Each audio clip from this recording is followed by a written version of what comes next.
नमस्कार, मैं हूं अतुल द्विवेदी। रात के 10 बज चुके हैं और वक्त है टॉप 10 खबरों का। दिल्ली विधानसभा चुनाव रिजल्ट के 12 दिन बाद 20 फरवरी को नए मुख्यमंत्री रामलीला मैदान में शपथ लेंगे। हालांकि बीजेपी ने अब तक सीएम फेस तय नहीं किया है। पार्टी विधायक दल की बैठक 19 फरवरी को बुलाई गई है, जिसमें सीएम की घोषणा होगी। इसके पहले 16 फरवरी शाम को एक खबर आई थी कि 17 फरवरी यानी आज विधायक दल की बैठक होगी और 18 फरवरी को शपथ ग्रहण समारोह होगा। हालांकि कुछ देर बाद इसे 2 दिन के लिए टाल दिया गया है। इसकी वजह नहीं बताई गई है।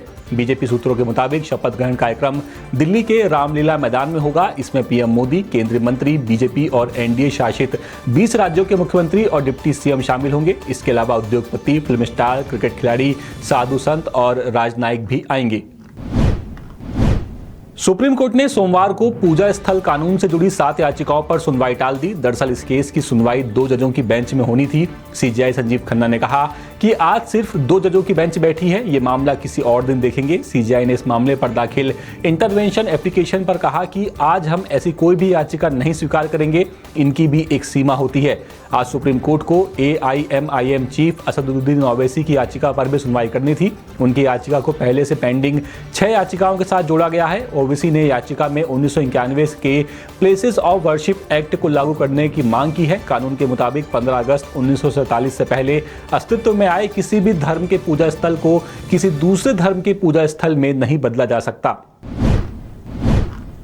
प्रयागराज महाकुंभ मेला परिसर में सोमवार दोपहर एक बार फिर आग लग गई। सेक्टर 8 में लगी आग पर दमकल कर्मियों ने काबू पा लिया है। श्री कपि मानस मंडल और उपभोक्ता संरक्षण समिति के शिविर में आग लगी थी। दोनों शिविर में 2-2 तंबू जले हैं। आज अभी तक 1 करोड़ से ज्यादा श्रद्धालु स्नान कर चुके हैं। प्रयागराज के सभी 7 एंट्री पॉइंट जाम हो गए हैं। भीड़ के चलते दारागंज में मौजूद संगम स्टेशन को 26 फरवरी तक के लिए बंद कर दिया गया है। महाकुंभ में तैनात अफसरों की ड्यूटी भी 27 फरवरी तक बढ़ा दी गई है। मेला क्षेत्र में वाहनों की एंट्री फिर रोक दी गई है। सभी तरह के पास रद्द कर दिए गए हैं।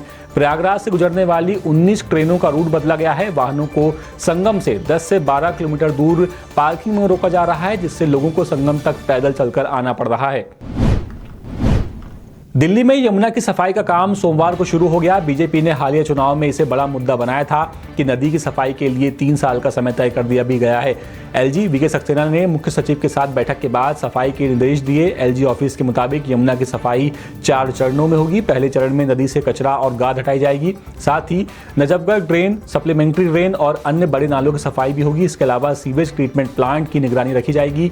दिल्ली प्रदूषण नियंत्रण समिति को सख्त निर्देश दिया गया है कि शहर की इंडस्ट्रीज में गंदा पानी नालों में न छोड़ें। सफाई अभियान की निगरानी हो। मामले में बीजेपी नेता हर्ष मल्होत्रा ने कहा कि सफाई तय समय में पूरी होगी। हमारा लक्ष्य यमुना को साफ करना है और कूड़े के पहाड़ को खत्म करना है।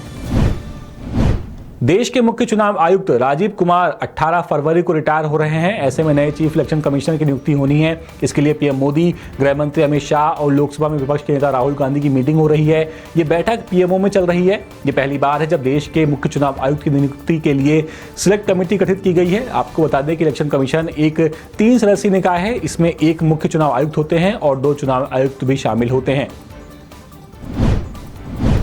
मध्य प्रदेश हाईकोर्ट में प्राथमिक शिक्षकों की रुकी हुई नियुक्ति को लेकर आज एक महत्वपूर्ण सुनवाई हुई। इस मामले में याचिकाकर्ताओं की ओर से सरकार पर गंभीर आरोप लगाए गए हैं कि वो जानबूझकर ओबीसी आरक्षण को नियुक्ति से वंचित कर रही है। मामले की सुनवाई चीफ जस्टिस सुरेश कुमार कैत और जस्टिस विवेक जैन की खंडपीठ ने की। कोर्ट ने सरकार से स्पष्ट जवाब देने को कहा है कि जब तक किसी कानून पर स्थगन आदेश नहीं है तो फिर ओबीसी वर्ग की नियुक्ति क्यों रोकी जा रही है।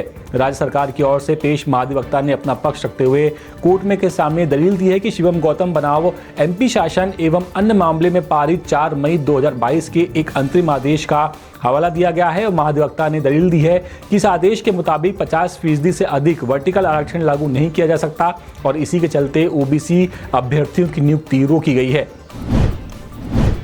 मध्य प्रदेश हाईकोर्ट ने यूपीएससी सिविल सेवा परीक्षा 2025 और मध्य प्रदेश शिक्षक चयन परीक्षा 2024 से जुड़े मामलों में एक महत्वपूर्ण फैसला सुनाया है। हाईकोर्ट ने इस फैसले से आर्थिक रूप से कमजोर वर्ग यानी ईडब्ल्यूएस के अभ्यर्थियों को काफी राहत मिलेगी। अब ईडब्ल्यूएस उम्मीदवारों को भी दूसरे आरक्षित वर्गों की तरह 5 साल की आयु सीमा में छूट और यूपीएससी परीक्षा में 9 अटेम्प्ट्स का मौका मिलेगा। कोर्ट ने संविधान के अनुच्छेद 14 यानी कि समानता का अधिकार और अनुच्छेद 16 यानी कि सार्वजनिक रोजगार में समान अवसर के आधार पर यह फैसला सुनाया है, जिसमें सरकारी नौकरियों में ईडब्ल्यूएस वर्ग की भागीदारी को बढ़ावा मिलेगा। यूपीएससी सिविल सेवा परीक्षा 2025 को लेकर हाईकोर्ट में दायर याचिका पर सुनवाई के दौरान वरिष्ठ अधिवक्ता कपिल सिब्बल ने वीडियो कॉन्फ्रेंसिंग के जरिए पैरवी की। उन्होंने कोर्ट के सामने दलील दी कि जब दूसरे आरक्षित वर्गों जिसमें एससी, एसटी, ओबीसी को आर्थिक अटेम्प्ट और आयु सीमा में छूट दी जाती है, तो फिर ईडब्ल्यूएस वर्ग के अभ्यर्थियों को इस लाभ से वंचित क्यों रखा गया है।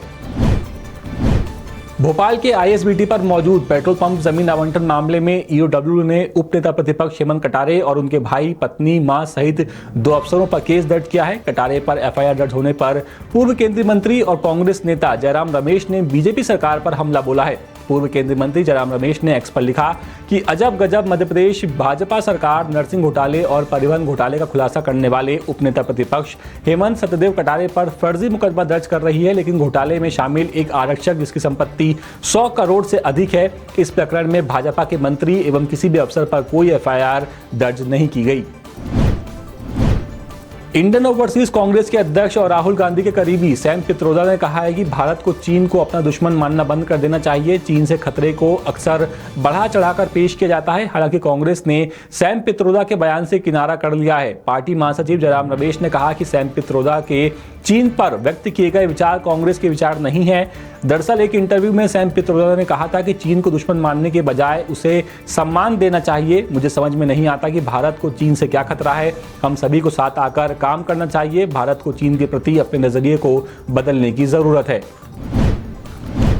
राष्ट्रीय राजधानी दिल्ली और उसके आसपास के शहरों में सोमवार तड़के तेज भूकंप के झटके महसूस किए गए। रिक्टर पैमाने पर इनकी तीव्रता 4.0 थी। इसका केंद्र धौला कुआं के पास जमीन के अंदर 5 किलोमीटर के नीचे था। इसकी वजह से इस भूकंप को दिल्ली और आसपास के शहरों में लोगों ने महसूस किया। वहीं इस भूकंप के बाद पीएम मोदी ने लोगों से शांति बनाए रखने की अपील की है। उन्होंने कहा कि अधिकारी हालत पर नजर बनाए हुए हैं। राष्ट्रीय भूकंप विज्ञान केंद्र के मुताबिक इस भूकंप का केंद्र धौला कुआं के झील पार्क क्षेत्र में 5 किलोमीटर के नीचे था। केंद्र का कहना है कि भूकंप सुबह 5:36 पर आया। भूकंप के कारण किसी तरह के नुकसान या फिर किसी के हताहत होने की कोई खबर फिलहाल नहीं है।